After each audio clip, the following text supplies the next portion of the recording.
नमस्कार, मैं बिनीता कौर गोगोई आपके समक्ष लेकर आई हूं एक परिचर्चा का कार्यक्रम और आज का यह कार्यक्रम आप श्रोताओं के लिए बेहद ही लाभकारी होगा। आज हमारे स्टूडियो में मौजूद हैं ईटानगर के आर्ट ऑफ लिविंग सेंटर से स्वामी अद्वैतानंद जी। नमस्कार। नमस्ते। और art of living faculty senior योग कोच श्री दिनेश पटेल जी। नमस्कार। नमस्ते। आप दोनों को हमारे ऑल इंडिया रेडियो तेजू के स्टूडियो में स्वागत है। Thank you. आज हम चर्चा करेंगे खुशी और स्वास्थ्य को लेकर और थोड़ा विस्तार में जानेंगे आर्ट ऑफ लिविंग के बारे में। तो स्वामी जी, आप हमें पहले बताएं कि आर्ट ऑफ लिविंग सेंटर से कब से आप जुड़े हुए हैं, जरा अपने बारे में और विस्तार से बताएं। हाँ, वैसे मैं तो बेसिकली केरला से हूँ। अच्छा। आर्ट ऑफ लिविंग में अभी मेरा ये 28th ईयर है, कंप्लीट हो गया। 97 में मैंने आर्ट ऑफ लिविंग का हैप्पीनेस प्रोग्राम, उसी टाइम में हम बेसिक कोर्स बोल रहा था जी, तभी मैंने किया। बाद में केरला में ही मेरा ये प्रोग्राम्स चल रहा था। तो लास्ट ईयर गुरुदेव श्री श्री रविशंकर जी ने अरुणाचल में ट्रैवल करने के लिए बोला। अच्छा। तो 1 साल से अरुणाचल में है, यहाँ पे है। दिनेश भाई, मैं आपसे भी यही सवाल है कि आप एज ए योग कोच की शुरुआत आपने कहाँ से की? जी बिल्कुल, 2016 में when I was in Bangalore international centre, हमारा आश्रम है वहां श्री श्री स्कूल ऑफ योगा में हमने ये योग का ग्रेजुएशन किया। श्री श्री स्कूल ऑफ योगा से 350 आवर्स का कोर्स किया था। तो उसके बाद as a full time yoga teacher और आर्ट ऑफ लिविंग फैकल्टी में काम कर रहा हूँ जी। तो अभी इधर अरुणाचल प्रदेश में भी 8 महीने से मैं हूँ। उसके पहले गुजरात स्टेट योग बोर्ड में सीनियर योग कोच और yoga therapist Gujarat cancer research institute में और संजीवनी लाइफ बियॉन्ड कैंसर केयर में भी काम किया हुआ है। अच्छा। मतलब आपने बहुत जगह में काम किया हुआ है। जी बिल्कुल। जी जी। तो जैसा कि हम जानते हैं स्वामी जी, मैं आपसे जानना चाहूंगी कि श्री श्री रविशंकर जी आर्ट ऑफ लिविंग के फाउंडर हैं, तो इसकी शुरुआत कब हुई? ये तो 1981 में जी आर्ट ऑफ लिविंग स्टार्ट हुआ। तो उन्होंने, उनका गुरुदेव का छोटा बच्चा होने का ही एक नेचर था, वो मेडिटेट कर रहा था रेगुलर। तो ऐसे वो एक जगह पे कर्नाटका में तुंगभद्रा रिवर के सामने जाके जी मौन में 9 दिन वो मेडिटेट कर दिया मौन में। तो उसी टाइम पे इनको रियलाइज हुआ, सुदर्शन क्रिया का रियलाइजेशन हुआ। तब से वो शेयर करना शुरू हो गया। अच्छा। वही है आर्ट ऑफ लिविंग का शुरुआत। अच्छा, 1981 में ना। उसके बाद दिनेश भाई आपसे कि यही पुरानी कहावत है, अच्छा स्वास्थ्य ही सबसे बड़ा धन होता है, तो हमें यह बताएं कि योग से स्वास्थ्य के क्या लाभ होते हैं? जी बिल्कुल, आज तो योग से हर कोई वाकिफ है जी। तो not on physical level, mental level पे भी और इमोशनल इंटेलेक्चुअल लेवल और काफी स्पिरिचुअली भी बेनिफिट्स है ही योग के।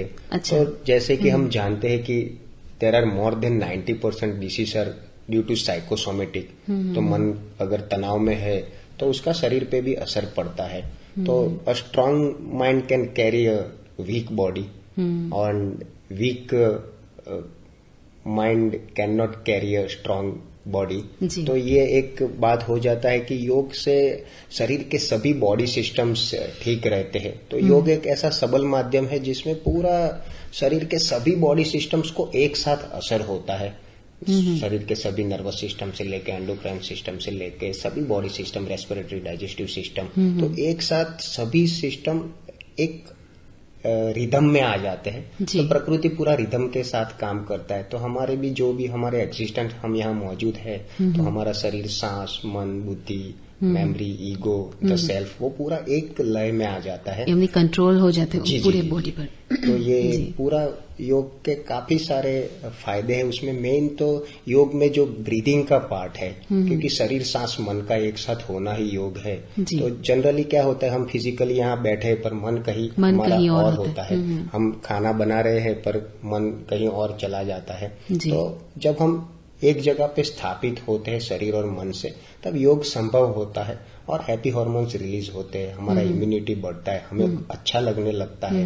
तो एक हैप्पीनेस अपने आप ही अंदर पैदा होता है, एक खुशी और संतोष पैदा होता है, तो अपने आप ही हमारा रोग प्रतिकारक शक्ति भी बढ़ता है योग से। तो योग बहुत ही आज के युग में सबल माध्यम है शरीर और मन को अच्छा रखने के लिए, तनाव मुक्त रखने के लिए, खुश रहने के लिए और रोग मुक्त शरीर के लिए भी योग बहुत ही अच्छा माध्यम है। तो सब किसी को योग करना ही चाहिए। हाँ। और आपसे इसी समय में और एक प्रश्न पूछना चाहूंगी। आपने जब आप बचपन में छोटे जब थे तो आपने उसी वक्त योगा की तैयारी की थी या फिर जब कॉलेज पढ़े? जी। तो जब पहला कोर्स मैंने आर्ट ऑफ लिविंग का किया, बच्चों के लिए अभी भी आर्ट ऑफ लिविंग के काफी सारे प्रोग्राम चलते हैं। तो इसमें आर्ट एक्सेल करके ऑलराउंड ट्रेनिंग इन एक्सेल, तो जिसमें छोटे बच्चों को योग पीस एजुकेशन दिया जाता है। जब जनरली स्कूल्स में हमें फिजिकल डेवलपमेंट और इंटेलेक्चुअल डेवलपमेंट के बारे में सिखाया जाता है, तो योग की सांसों की प्रक्रियाओं की जानकारी नहीं दी जाती कि भाई माइंड को कैसे कंट्रोल करना है। तो ये सब चीजें हम छोटे से ही आर्ट ऑफ लिविंग के कई सारे कोर्सेज के द्वारा 99 में when I was in 8th standard, तो तब हमने सीखे थे। तो तभी से एक छोटा सा सीखने का प्रक्रिया योग का हमारा चालू हो गया था। फिर उसका विधिवत अभ्यास हमने जैसे आपको बताया कि 2016 में किया सीसी स्कूल ऑफ योगा से। तो ये पूरा तब तक हम अलग अलग काफी सारे हमारे कोर्सेज है, 53 एजुकेशनल कोर्सेज है। इसमें हर वर्ग के लिए यानी कि योगा में सीखने के लिए बहुत है। जी। एक ही समय में हम सब नहीं कर पाते। जी। तो स्वामी जी, मेरा आपसे प्रश्न है कि आर्ट ऑफ लिविंग की प्रैक्टिस कैसे शारीरिक और मानसिक, जैसे कि शारीरिक के लिए उन्होंने कहा है, तो शारीरिक और मानसिक स्वास्थ्य में कैसे सुधार लाती है? हाँ, ये एक्चुअली बहुत इम्पोर्टेंट है। अभी का जमाने पे ये बहुत इम्पोर्टेंट है क्योंकि अभी 30-40 इयर्स बैक इतना तो हमारे सोसाइटी में इतना स्ट्रेस नहीं था। तो अभी वो स्ट्रेस एकदम बढ़ रहा है क्योंकि एक ही प्रश्न है, how to handle our own mind. हम दूसरों का माइंड के ऊपर चलते रहते हैं, वो क्या करते हैं वो सब देखने के लिए। हमारे मन देखने के लिए किसी को भी टाइम नहीं है। तो ये प्रोसेस हम कर रहे तो थोड़ा सा ब्रीथिंग एक्सरसाइज कर रहे तो हमारे अपने सेल्फ के बारे में थोड़ा सा आइडिया मिल जाएगा, ज्ञान मिल जाएगा। तो ये मिलने के बाद ही हमको हमारे मन का कंट्रोल लेके आने के लिए उसमें हो जाएगा।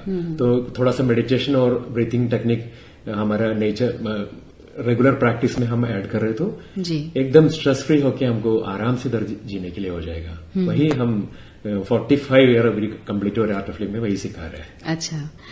और शारीरिक योगा के बारे में मैं जानना चाहूंगी कि जैसे कि योग के शारीरिक और मानसिक लाभ तो अभी थोड़ा बहुत हमने जाना, उसके बाद जैसे कि योगा से बदन में लचीलापन आता है, तो वो लचीलापन लाने के लिए हमें कितना अभ्यास करना पड़ेगा कि हम उतनी हद तक जाएं? जैसे कि मैंने आपको देखा है और मैं भी कोशिश करती हूँ लेकिन हो नहीं पाता, तो शायद प्रैक्टिस ही ना सर। जी, तो इसका मैं जवाब देना चाहूंगा कि महर्षि पतंजलि जो योग के सर्वे सर्वा थे, पहला बुक उन्होंने पतंजलि योग सूत्र लिखा, उन्होंने बहुत अच्छे से बताया कि योग का अभ्यास for a long time without gap with respect and honour जब होता है तब जाके एक हमें इच्छित परिणाम, एक हमें जो चाहिए वो रिजल्ट्स मिलता है। तो आजकल वेट लॉस या पतला होने के लिए काफी लोग प्रयत्नशील रहते हैं, तो वो एक अच्छे से निर्देशन में, अच्छे गाइडेंस के नीचे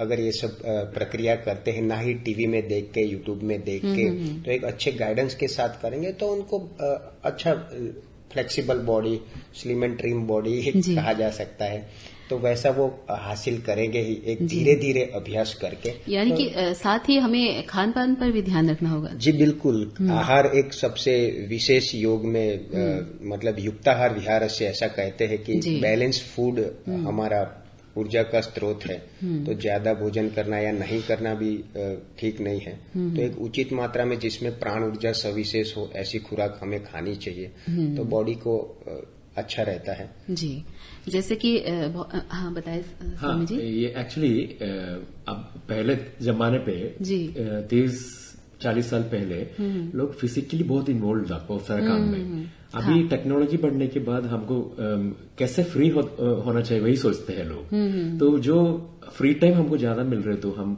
मेंटली थॉट्स आना शुरू हो जाएगा ज्यादा, तो उसकी वजह से स्ट्रेस बढ़ रहा है। तो और एक चीज भी सोसाइटी में अभी चेंज हुआ है, पहले हम नेबर्स को, फ्रेंड्स को सब शेयर कर रहा था। हाँ। अभी ये शेयरिंग नहीं हो रहा है, क्योंकि वो शेम आके किसी को भी शेयरिंग नहीं हो रही। इसकी वजह से सोसाइटी में स्ट्रेस बहुत बढ़ रहा है। तो उसका क्वालिटी इंपॉर्टेंट है। हम योगा कुछ कर रहे तो योगा में हमारे क्वालिटी जो भी कर रहे हैं, बहुत ज्यादा टाइम करने की जरूरत नहीं, 1 2 3 4 घंटा करने की जरूरत नहीं, हाफ एन आवर जो कर रहे हैं एकदम 100% हम उसमें ध्यान रखें। हाँ, ध्यान दे कि अगर वो आधे घंटे भी करे तो वो आधे घंटे में ही उसका हो जाए। ये एक्चुअली ये तीनों चीजें एक साथ ही करना है, ब्रीथिंग टेक्निक और योगा, मेडिटेशन।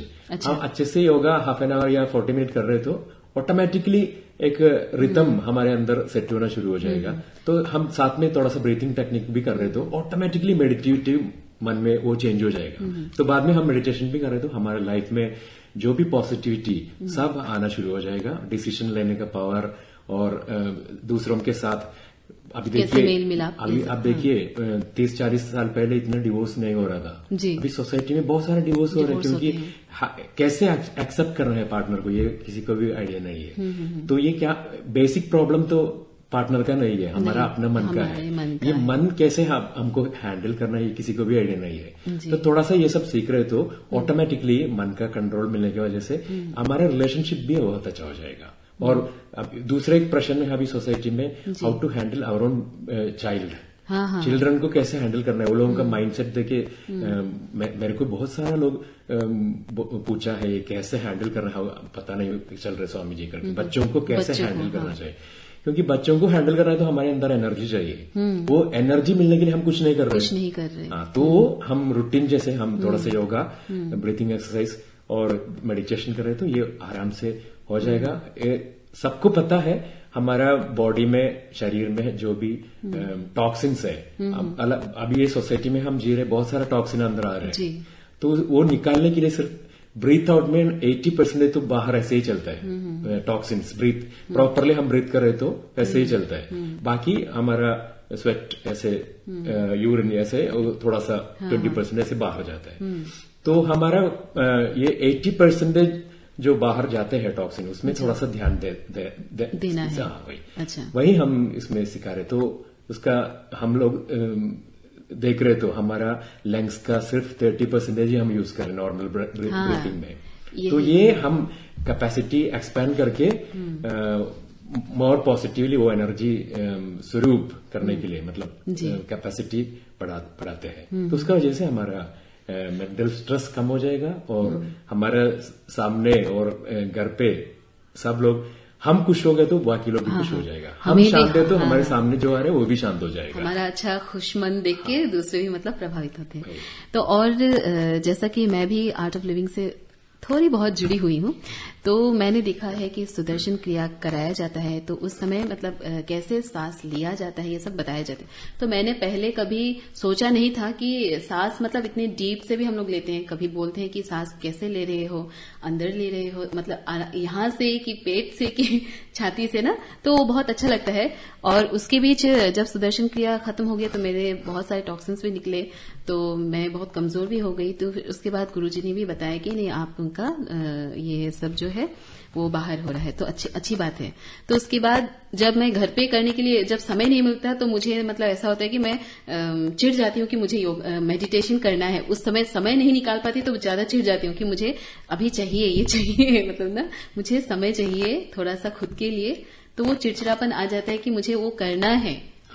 मेरा प्रश्न यह है कि योग से रक्तचाप और मधुमेह जैसी बीमारियों को नियंत्रित करने में मदद मिलती है? जी बिल्कुल।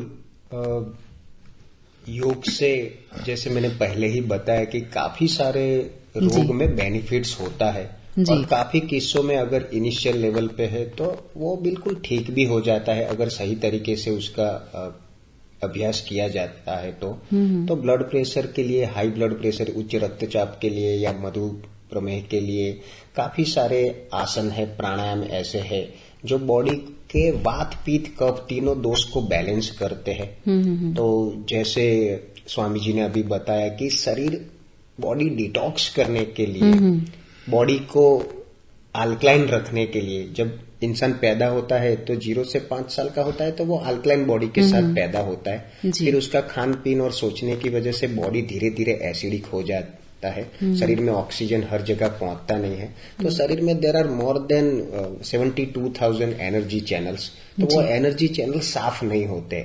समझो कि हमें सर्दी हो जाता है तो हमारे दोनों नाक बंद हो जाते हैं, दोनों एनर्जी चैनल्स बंद हो जाते हैं। तो ये दो है ऐसी, तो 72,000 से भी ज्यादा छोटी छोटी खाली जगह है शरीर में, तो उसकी शुद्धि बहुत जरूरी है। तो वो शुद्धि हो जाने से अपने आप ही उसके साइड इफेक्ट्स जो है, जो रोग में परिणित हो जाते हैं, वो रोग अपने आप ही ठीक होने लगते हैं। तो योग में सबसे पहले तो यही कहा गया है कि I am not only the body, मैं सिर्फ शरीर नहीं हूँ। तो ये एक बेसिक उसका वो है। तो साथ में ये भी कहा गया है कि शरीर ही ज्ञान का वाहन है, तो शरीर के द्वारा ही आप मुक्ति पा सकते हैं। तो उसके लिए हठ योग में काफी सारी शरीर शुद्धि की प्रक्रियाएं भी है, तो वो भी हमारे काफी सारे कोर्सेज है उसके भी। तो वो अच्छे से कोई भी करे तो उसको 100% रिजल्ट मिलता ही है। और कुछ केसेस में ऐसा होता है कि चलो शरीर ने एक जवाब दे दिया है, शरीर ठीक नहीं हो रहा है, पर प्राणायाम और ध्यान करने से उनका मन वो चीज संभालने को काबिल हो जाएगा। वो हंसी खुशी वो अवस्था के साथ अच्छे से और कार्य कर पाएंगे। नहीं तो रोग शरीर पे हावी हो जाता है, मन पे भी हावी हो जाता है और जीवन दुखदायी हो जाता है। तो योग के काफी सारे बेनिफिट्स है। तो of course yoga therapies nowadays it's very effective, क्योंकि हम जब कोई दूसरी दवाई लेते हैं तो उसके दूसरे साइड इफेक्ट्स भी रहते हैं। दूसरा, जो भी दवाइयां है वो सिर्फ फिजिकल स्पेस एलिमेंट पे काम नहीं करती, वो सिर्फ अर्थ एलिमेंट पे काम करती है। तो योग में सभी एलिमेंट्स पे काम हो रहा है। मतलब कि हमें डॉक्टर इंजेक्शन दे रहे हैं तो वो सिर्फ हमारे फिजिकल बॉडी को दे रहे हैं। रोग आता है सटल बॉडी से। अच्छा।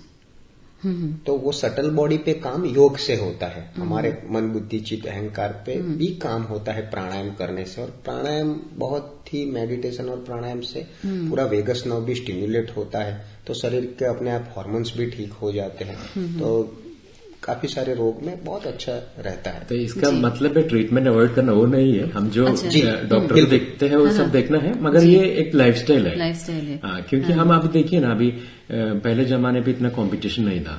अभी कंपटीशन है। अभी आपको कुछ परचेज करना है तो बहुत सारा ऑप्शंस है जी। मतलब एडवर्टाइजमेंट बहुत सारा है। आप कुछ लेने के लिए सोच रहे तो पहले हमारे अंदर एडवर्टाइजमेंट काम करना शुरू हो जाएगा, तो उसमें 10 ऑप्शन आएगा, तो मन का एक प्रॉब्लम है, ऑप्शन आए तो कंफ्यूज हो जाएगा। कौन सा चीज चूज करना है, कंफ्यूज हो जाएगा। तो वैसे ही हमारा स्ट्रेस बढ़ाने का अभी नॉर्मल जैसे हो गया, अभी वो स्ट्रेस से बाहर निकलना अभी कैसे, वो पहले जमाने में इसमें कंफ्यूजन नहीं था, क्योंकि इतना सारा ऑप्शन नहीं था। जो पुराना वाला लोग फॉलो करते वही फॉलो कर रहा था। अभी ऑप्शंस बहुत ज्यादा हो गया, तो उसका वजह से कंफ्यूजन स्ट्रेस ज्यादा हो गया। तो इसमें हम बाहर निकलना है तो हमारे मन को ट्रेनिंग देना पड़ेगा। तो वही हम योगा, ये प्राणायाम, मेडिटेशन में कर रहे हैं। वो एक अलग अलग रोग के लिए आसना सब है, फिर भी एक टोटल इसमें देख रहे तो हम एक अच्छा लाइफस्टाइल फॉलो कर रहे तो बहुत सारे बीमारी ऐसे ही कम हो जाएगा। आर्ट ऑफ लिविंग में मतलब यही है कि हम किस तरह से अपने जीवन शैली को अच्छे से व्यतीत करें ना, वही है।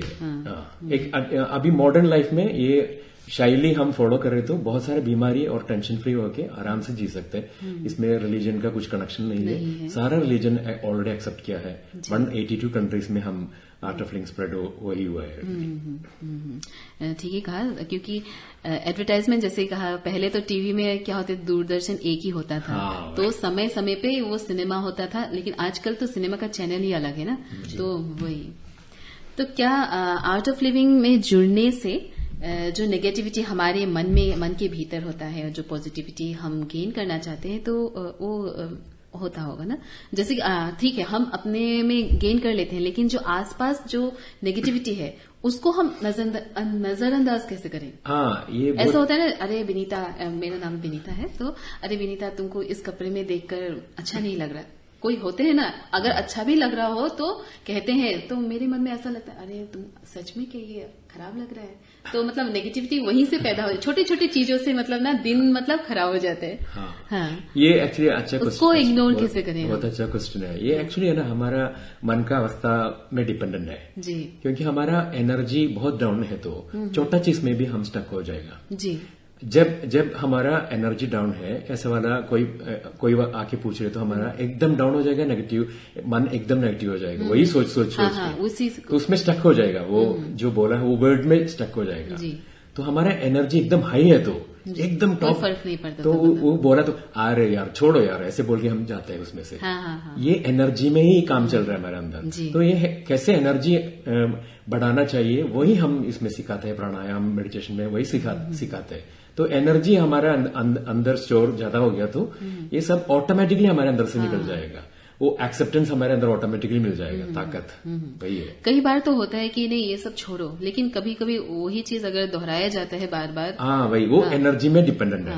हमारे एनर्जी हाई एकदम हाई में ही चल रहे तो मन में ये कभी भी वो स्टक नहीं होगा। अच्छा, ऊर्जा की ही बात है ना। तो दिनेश जी, मैं आपसे फिर से प्रश्न पूछूंगी कि योगा जैसे कि हम जब दिनचर्या में करना चाहते हैं तो उसका समय कौन सा अच्छा होता है? सुबह का समय या शाम का समय या दोपहर का समय या फिर खाने से पहले, खाने के बाद? वो जरा हमें बताएं। तो आपने जैसे आजकल काफी लोग ऐसे कहते हैं कि सुबह ही करना चाहिए जी, तो it's a best time to do in morning ऐसा कहते हैं। पर मैं ऐसा कहता हूं कि अगर आपका खाली पेट है जी, भोजन आपने कर लिया है जी, तो 3 घंटे बाद आप कर सकते हैं योग प्राणायाम, आसन प्राणायाम, ध्यान का अभ्यास। और इवनिंग टाइम भी, संध्या काल के समय भी आप कर सकते हैं, तो ये भी एक बहुत अच्छा समय है जी।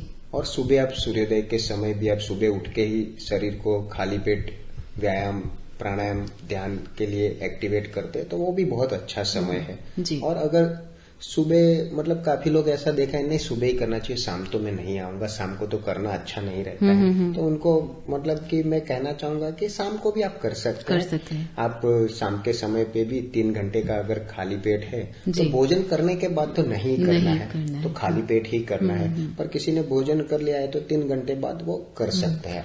हाँ, इसी में और एक प्रश्न है कि जैसे कि मंत्रोच्चारण जो होता है योगा के दौरान, कुछ मंत्र होते हैं स्वामी जी, तो जैसे कि सर्वे भवन्तु सुखिनः, कुछ मैंने सीखा हुआ है, थोड़ा बहुत जानती हूँ, आपके जैसे तो नहीं फिर भी मतलब यही कि मंत्र उच्चारण और योग में क्या संबंध है? वो एक्चुअली दिनेश भाई ने एक चीज मैं तो उसमें थोड़ा सा ऐड कर रहे हैं जी। ये एक्चुअली मन का एक अवस्था है।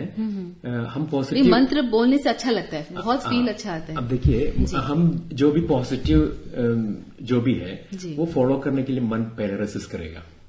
अच्छा। तो आप देखिए, अभी आपको पता है हम आधा घंटा योगा किया तो हमारा हेल्थ के लिए अच्छा है, मगर हम क्या सोचते हैं, हमारा मन क्या सोचते हैं, हमको ये बहुत बिजी है सोच के, वो नहीं करना है सोच के हम ड्रॉप करते हैं। अच्छा। तो ये हम रिवर्स करना जरूरी है। तो रिवर्स गुरुदेव श्री श्री रविशंकर जी ऐसे ही बोलते हैं, आप सुबह का बेस्ट टाइम, दिनेश जी ने भी बोला सूर्योदय का टाइम है या सूर्यास्तम का टाइम है बोलते हैं, मगर गुरुदेव श्री श्री रविशंकर जी ने बोल रहे हैं आप टाइम मत देखिए, ये आपका रूटीन में ऐड कर दीजिए। अच्छा। एम्प्टी स्टमक है तो आप करना शुरू कर दीजिए, नहीं तो आज सूर्योदय में नहीं किया इसलिए हम नेक्स्ट डे करेंगे, ऐसे पोस्टपोन हो जाएगा। तो हम पहले वो कैसे भी करना शुरू हो गया तो ऑटोमेटिकली ये सब चेंज होना शुरू हो जाएगा। और आपने अभी क्या पूछा था लास्ट? ये कि मंत्रोच्चारण। हाँ, मंत्रोच्चारण, क्योंकि ये अभी बहुत सारा मंत्र अभी सहनावध बोलते हैं, साथ में मिलके काम करने का, सब साथ में। अब घर पे बैठ के ये सब कर रहे तो बहुत अच्छा होगा, क्योंकि योगा सब कर रहे तो प्राणायाम जैसे कुछ कर रहे तो मन शांत हो जाएगा। मन में जो शांति आना शुरू हो गया तो वो पावरफुल हो गया, तो उसी मन में हम कुछ प्रेयर कर रहे तो वो फुलफिल हो जाएगा। तो उसी टाइम पे हम सहनावधु या ऐसे कुछ मंत्रोच्चारण हम कर रहे तो इफेक्ट ज्यादा मिल जाएगा। स्पेशली घर वालों के साथ। अभी देखिए, घर पे अभी सब लोग बिजी है, एक टाइम पे बच्चा खा के चला जाएगा, फादर दूसरे टाइम पे खा के जाएगा, मिलके खाने का नहीं हो रहा है। उसके लिए भी तो फिर भोजन के समय भी ब्रह्मार्पणम है ना। तो ये इम्पोर्टेंट है, सब साथ में थोड़ा टाइम मिल रहा है तो घर में भी वातावरण बहुत अच्छा हो जाएगा। तो एटलीस्ट डाइनिंग टेबल में आने के टाइम पे सब लोग साथ में बैठ के खाना खा रहे तो बहुत अच्छा एटमॉस्फेयर वहां पे शुरू हो जाएगा। तो मंत्रोच्चारण का, सारा मंत्रोच्चारण का मीनिंग यही है, हम साथ में ही करना है करके ऐसे ही मीनिंग में बहुत सारे मंत्रा से। तो घर पे ये सब कर रहे तो बहुत अच्छा है। मन शांत है तो उसी टाइम पे चैंटिंग करे तो इफेक्ट भी अच्छा हो जाएगा। अभी आप सुन रहे थे स्वास्थ्य और खुशी पर परिचर्चा के कार्यक्रम का पहला भाग।